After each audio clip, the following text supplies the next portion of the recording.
Dito ngayon ako sa bundok. Ayan guys, oh. Yan po yung tanim ng mama ko, gabi. Ayan, oh.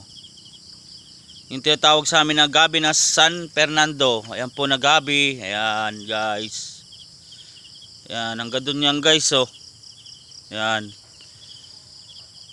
San Fernando yan guys. Ayan. Ayan, San Fernando na gabi guys. Masarap yung ano niyan guys, yung laman niyan guys. Ayan, yung unod ba? Unod. Ayan guys, oh. Ayan guys. Tayo na mama ko yan guys, eh. Ayan. San Fernando na gabi guys. Ayan. Ganda yan guys. Ano. San Fernando. Thank you for watching.